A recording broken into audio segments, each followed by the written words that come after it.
تو اس طریقے سے اس کوشش کے نتیجے میں اگر آپ دیکھیں گے تو آزاد کشمیر کی جو سب سے بڑی گراس روٹ تنظیم اس وقت تک بنی ہے، جس کا نیٹ ورک جو ہے وہ کنیکٹڈ ہے، بن گیا ہے واٹس ایپ گروپس کے ذریعے، اور تنظیم کے جو ہمارا دوسرا الیکٹرانک سسٹم ہے اس کے تحت وہ ایک دوسرے کے ساتھ منسلک ہیں۔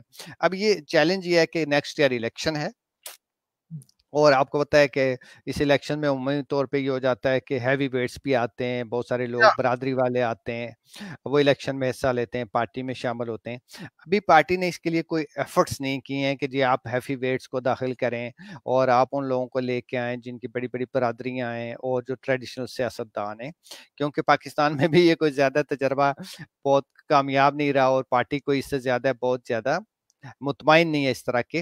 تو آزاد کشمیر میں کوشش یہ ہے کہ نئے لوگ جو ہیں، جو ینگ لوگ ہیں، پڑھے لکھے لوگ ہیں، ایجوکیٹڈ لوگ ہیں لیکن الیکشن جیت سکتے ہیں، ان کا بھی ایک خاص تناسب رکھا جائے اگلے الیکشن میں، اور صرف جو ہے وہ روایتی سیاستدانوں کے اوپر انحصار نہ کیا جائے۔ تو مجھے امید ہے کہ اگلے چند ماہ میں آزاد کشمیر میں، چونکہ کورونا اور اس طرح کے جو مسائل ان سے نکلنے کے بعد تحریک انصاف کی طرف لوگوں کا رجحان جو ہے وہ کافی بڑھ جائے گا۔ پھر آپ نے دیکھا ہوگا کہ پچھلے 1 ڈیڑھ سال سے، اور خاص طور پہ یہ پلوامہ فبروری میں ہو گیا، تب سے لے کے کشمیر کے مسئلے نے، لائن آف کنٹرول پہ جو حالات ہیں اس نے، اور پھر 5 اگست کے بعد سے تو سر اٹھانے کا ہی موقع نہیں دیا کہ آپ تنظیم سازی کریں اور لوکل معاملات میں انوالو ہوں، بلکہ یہی سارا جو ہے معاملہ، یہی ڈپلومیسی اور سفارتکاری اور پولیٹیکل ایکٹیویزم، اور یہ سارا ابھی کورونا کی وجہ سے یہ سارا ہو گیا۔ بیچ میں میر پور میں ایک زلزلہ آ گیا، اس کی وجہ سے بہت زیادہ شہر تباہ ہوا، علاقہ تباہ ہوا۔ پھر آزاد کشمیر میں ایک اور ہی بڑا ایشو رہتا ہے جو ہمارے نیشنل میڈیا میں اتنا کور نہیں ہوتا، کوئی ویک جاتا نہیں ہے کہ جب وہ لائن آف کنٹرول پہ فائرنگ نہ ہو، تو اس سے بھی کافی وہ علاقہ متاثر رہتا ہے۔ تو تحریک انصاف کی حکومت نے، فیڈرل گورنمنٹ نے، جو لائن آف کنٹرول کے لوگ تھے ان کے لیے کوئی 3 ارب کا ایک پیکیج دیا۔ ابھی 3-4 ارب روپیہ جو احساس پروگرام کے لیے آزاد کشمیر میں خرچ کیا گیا ہے۔ اس بات کا بھی فیصلہ کیا گیا ہے، مجھے خود بیرسٹر سلطان محمود صاحب نے چند دن پہلے بتایا کہ اکراس دا ایج کے جو ہے تمام لوگوں کو ہیلتھ کارڈ ملے گا، تمام لوگ جو ہیں پوری آبادی کو ہیلتھ کارڈ ملے گا، تو وہ بھی ایک بہت بڑا جو ہے آپ کے لیے، لوگوں کے لیے انسینٹیو ہوگا۔ اس طرح سے جو تحریک انصاف کے جو خط غربت سے نیچے کے لوگ ہیں ان کے لیے جو بہت سارے پروگرام ہیں جو پاکستان کے اندر چل رہے ہیں، وہ بھی آزاد کشمیر میں ایکسٹینڈ ہو رہے ہیں۔ تو مجھے امید ہے کہ یہ ساری چیزیں جو ہیں اس کے نتیجے میں، اور جو اوور آل پارٹی نے کشمیر کے لیے کام کیا، اس کے لیے ایڈوکیسی کی، ڈپلومیسی کی، دوسری چیزیں اور آن گوئنگ ہے، تو ان سب چیزوں کی وجہ سے آزاد کشمیر کے اندر جو ہے وہ تحریک انصاف کافی تیزی سے مقبول بھی ہوگی، مضبوط بھی ہوگی، اور اس کی طرف کچھ نئے چہرے، نئے لوگ، ہم چاہتے ہیں کہ کچھ نئے برانڈ متعارف کروائے جائیں، تاکہ سیاست میں اگلے جو 10-20 سال تک جو ہے وہ آزاد کشمیر کی سیاست میں کوئی ممتاز مقام رکھتے رہیں۔ چلیے جناب، بہت اچھا، آپ نے ایک خوشکن منظر پیش کیا۔ اللہ کرے یہ چیزیں اسی طرح سے ہو سکیں اور امید جو ہے وہ قائم رہے۔ ہم بالکل اپنے شو کے اختتام کی جانب ہیں، لیکن یہ ہمارے ایک دوست کا ایک سوال ہے، اگر آپ کوئکلی اس کو ایڈریس کر سکیں۔ عرب ممالک کشمیر کے مسئلے پہ کوئی سرگرم کردار ادا کرنے سے کتراتے ہیں، کشمیری قیادت از خود عرب ممالک کو صورتحال کی نزاکت سے آگاہ کرنے کی کیا کوشش کر رہی ہے یا کیوں نہیں کر رہی؟ دیکھیے نا، عرب ممالک نے تو جو ان کے اپنے مسئلے ہیں، جیسے فلسطین کا مسئلہ ہے، اس پہ کوئی سرگرم کردار ادا نہیں کیا، تو کشمیر پہ کیا کرے گی؟ یہ دیکھیے، کشمیر کا مسئلہ ایک بہت بڑا، اس میں نا ہمیں بنیادی بات سمجھنی پڑے گی، یہ انسانی حقوق کا مسئلہ ہے، یہ جمہوریت کا مسئلہ ہے، یہ حق خود ارادیت کا مسئلہ ہے، لوگوں کا یہ پولیٹیکل رائٹس کا مسئلہ ہے۔ تو جب ہم بات کرتے ہیں نا بادشاہت سے، کہ بادشاہت جو ہے وہ ہمیں پولیٹیکل رائٹس ہمیں دلوائے گی، اور ہم رائٹ آف سیلف ڈٹرمنیشن کے لیے وہاں نا ڈبے رکھیں گے، لوگ لائنوں میں لگیں گے، اور پھر وہ ایک پولیٹیکل پروسیس ہوئے گا، اور آ کے دیکھا گیا تو ان چیزوں سے وہ سارے گھبرا بھی جاتے ہیں۔ اس کے علاوہ یہ ہے کہ کشمیری قیادت جو ہے آف اینڈ آن جو ہے وہ مڈل ایسٹ میں جاتی رہتی ہے، اور وہاں آپ کو پتا ہے کوئی زیادہ سیاسی سرگرمیاں کرنے کی اجازت نہیں ہے۔ لو پروفائل میں رہ کے سیاسی وہاں کی مذہبی لیڈرشپ کے ساتھ، جو سول سوسائٹی کی ہے، میڈیا ہے، ان سے بات کرتے رہتے ہیں۔ کافی عرب ممالک کا جو پریس ہے وہ آہستہ آہستہ جو ہے کافی پازیٹیو ہوتا جا رہا ہے۔